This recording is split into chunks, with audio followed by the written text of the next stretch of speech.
Hello foodies, Nahid Swiss cooking রুমে স্বাগতম জানাচ্ছি। অথেন্টিক ভিলেজ ফুড রেসিপি মাছের ডিমের বড়া বা চপ। দারুণ মজাদার এই চপটি অনেক আগে থেকেই চলে আসছে আমাদের ট্র্যাডিশন হিসেবে। আর এটা এতটাই মজা, মুচমুচে, কুড়মুড়ে, সুস্বাদু এবং ভাতের সাথে ঘি বা মাখন দিয়ে মেখে এরকম মাছের বড়া অথবা ডালের বড়া দিয়ে অনেক ছোটোবেলায় খেয়েছি। আর সেই রেসিপিটাই আজকে আপনাদের সাথে শেয়ার করব। দারুণ সুস্বাদু এই বড়াটি, খেতে একদমই খারাপ লাগবে না, কোনো মাছের গন্ধ করবে না। একদম অথেন্টিক রেসিপিটি পেতে আমার সঙ্গে থাকুন। প্রথমে আমি একটি বাটিতে হাফ কাপ পেঁয়াজ কুচি নিয়েছি এবং মিহি করে কাটা 2 টেবিল চামচ ঝাল কুচি করে নিয়েছি, মিহি কুচি, যেটা দাঁতের নিচে পড়বে না।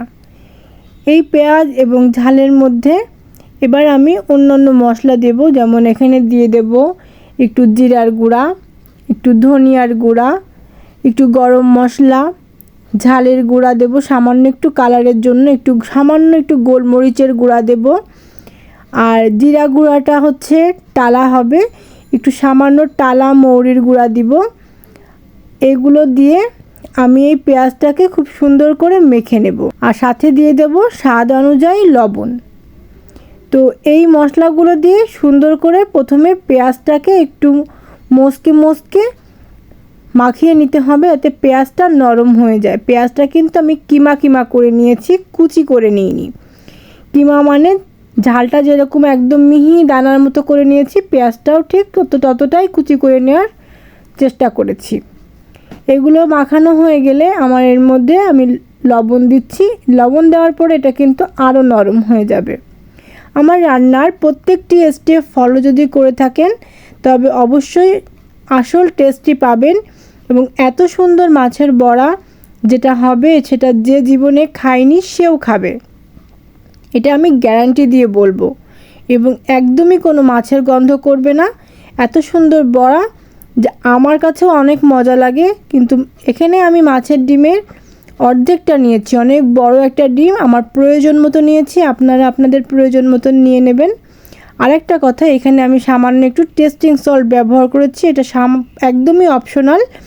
এখানে আমি 1/4 চামচ নিয়েছি, আপনারা চাইলে স্কিপ করতে পারেন। সেই সাথে দিয়ে দিলাম আদা বাটা এবং রসুন বাটা। এইগুলো দিয়ে খুব ভালো করে মেখে নিচ্ছি। খুব সুন্দর করে মেখে নেওয়ার পরে এখানে মাখানোর জন্য, বাইন্ডিংয়ের জন্য আমি 2টো জিনিস ব্যবহার করব। সেই 2টো জিনিসের মধ্যে একটি হচ্ছে কর্নফ্লাওয়ার। সেটা দেওয়ার আগে আমি এর মধ্যে ছোট সাইজের একটা এলাচি লেবু দিয়ে দেব, যেটাতে আপনি খুব সুন্দর একটা স্মেল পাবেন। সেই সাথে ডিমের বড়াটা কিন্তু সফট থাকবে, একদম চিমড়ে হয়ে যাবে না। এবং মাছের যে আষ্টে গন্ধ, এই গন্ধটা একদম ভ্যানিশ হয়ে যাবে। আর পুষ্টি তো আছেই। আর এভাবে করে বাচ্চারাও অনেক পছন্দ করে খাবে। এটা তো এত পুষ্টিকর যে অনেকে খুঁজে বেড়ায় মাছের ডিম, কিন্তু পায় না। কিন্তু ভাগ্যক্রমে আমার কাছে এটা চলে এসেছিল, আমার মাছের পেটে এই ডিমটা ছিল। তো আমি এখানে 1 টেবিল চামচ পরিমাণ কর্নফ্লাওয়ার দিয়ে দিয়েছি। এটা দিলে দেখতে মনে হবে কি যেন বেশি নরম হয়ে গেল, কিন্তু এটা ভাজার পরে দীর্ঘ সময় মুচমুচে থাকতে কিন্তু হেল্প করবে। অনেক সময় ঠান্ডা হয়ে গেলেও মুচমুচে থাকে না, কিন্তু কর্নফ্লাওয়ার দিলে মুচমুচে থাকবে। আর এখানে আমি 1/4 কাপ বেসন একটু টেলে নিয়েছি। টালা না থাকলে বেসন অনেক সময় তিতা লাগে, এতে করে স্বাদটা নষ্ট হয়ে যায়। আর একটু টেলে নিলে ডালের একটা গন্ধ থাকে, সেই গন্ধটা রিমুভ হয়ে একটা সুন্দর স্মেল বের হয়। আর এই বেসনটা দিলে, আর ডাল বাটা দিলে কিন্তু আরও প্যাচপ্যাচে হয়ে যাবে, এটার বাইন্ডিংটা ভালো হবে না। এজন্য আমি বেসনটা ব্যবহার করেছি। আর ভাজে নিলে এটার তিতা ভাবটা থাকে বেসনের মধ্যে, এটা চলে যাবে। আমি ফার্স্টে জাস্ট 2 মিনিট কড়াইতে একটু টেলে নিয়েছি, নিয়ে এটাকে চেলে নিয়েছি, টালার পরে চেলে নিয়েছি। এবার আমি একটু করে দিচ্ছি। দেওয়ার পরে আমার এখানে 1/4 কাপ যে বেসন নিয়েছি টোটালটাই আমার লেগে গেছে। আমি লাগিয়েছি কারণ একদম প্যাচপ্যাচে হয়ে গেছে। আমি একটু তার বাইন্ডিংটা হালকা একটু শক্ত করে নেব, সেজন্য এভাবে করে নিয়েছি। আর লবণের টেস্টটা তো এভাবে মাছের দেওয়ার পরে টেস্ট করা সম্ভব না, এজন্য আগে থেকেই অনুমান করে লবণটা দিয়ে নেবেন। এবার সম্পূর্ণ বেসনটুকু দিয়ে আমি সুন্দর করে মাখিয়ে নেব। খেয়াল রাখতে হবে যেন ভেতরে বেসন বা কর্নফ্লাওয়ার কেউ যেন দলা পেকে না থাকে, তবে কিন্তু সেটা সেখানেই শক্ত হয়ে থাকবে এবং ভাজা হওয়ার পরে খাওয়ার সময় মুখে বেঁধে থাকবে। আর আরও একটি কথা বলে রাখি, এটা কিন্তু ভাজা হয়ে যাওয়ার দীর্ঘ সময় পরেও কিন্তু এর আষ্টে কোনো গন্ধ পাবেন না। আর আমি কিন্তু এর মধ্যে খুব সামান্য একটু গরম মশলা ব্যবহার করেছি। এবার আমি এখানে তেল দিয়ে নেব। তেলটা একটু বেশি দেব, কিন্তু সব তেলটা লাগবে না, পরে ব্যবহার করা যাবে। এবং এখান থেকে আমি একটু হাতে লাগিয়ে নিচ্ছি। নিয়ে আমি ছোট ছোট চপের মতো করে বা পেঁয়াজু মতো করে আমি বড়াগুলো এর মধ্যে দিয়ে দেব। এই বড়াটা কিন্তু আপনারা গরম ভাতের সাথে ঘি বা মাখন মেখে খেতে পারেন, অনেক মজা লাগবে। ঘি মাখন ছাড়াও শুধু গরম ভাতে পেঁয়াজ, কাঁচা ঝাল আর এই মাছের ডিমের বড়া খেতে যে কত ভালো লাগে সেটা যারা খেয়েছেন শুধু তারাই জানেন। আর যারা খাননি তাদেরকে এই রেসিপিটি তৈরি করতে হবে, তারপরে কিন্তু বুঝতে হবে যে কেমন লাগে। তো আমি শুরুতে বলতে ভুলে গিয়েছি, তাই এখন বলে দিচ্ছি। মাছের যে ডিম, এটা ভালো করে ধুয়ে তারপরে এর উপর থেকে যে পর্দা এবং শিরা মতো থাকে এটাকে ছাড়িয়ে নিতে হবে। নিয়ে হাত দিয়ে হালকা করে ম্যাশ করে নিতে হবে, ওটা এমনিই গলে যায়। তবে আগে কিন্তু ধুয়ে নেবেন, তারপরে উপরের পর্দাটা ফেলে দিয়ে নেবেন। পর্দার সাথে চিকুন চিকুন নাড়ির মতো থাকে, ওগুলোও ফেলে দিবেন। তো তারপরে মাখিয়ে নেবেন। আর আমি কিন্তু এখানে কোনো প্রকার হলুদ ব্যবহার করিনি, কারণ এটাকে আমি একটু গোল্ডেন ব্রাউন করে ভাজবো যাতে করে একটু মুচমুচে থাকে। আর হলুদ দিলে কিন্তু ওই গোল্ডেন ব্রাউন কালারটা আসার আগে লাল লাল লাল রং হয়ে যাবে এবং পোড়া পোড়া মতো দেখা যাবে। আর ব্রাউন কালারটা ব্রাউন থাকবে না, ব্ল্যাক হয়ে যাবে, চকলেট কালার হয়ে যাবে। এই জন্য ওটা আমি ব্যবহার করিনি, স্কিপ করেছি। আপনারা চাইলে ওটা ব্যবহার করতে পারেন।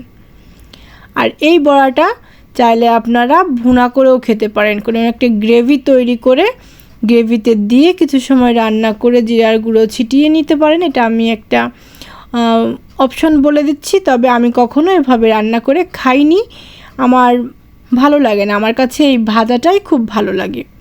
তো এভাবে করে আমি সবটা গোল্ডেন করে ভেজে নেব।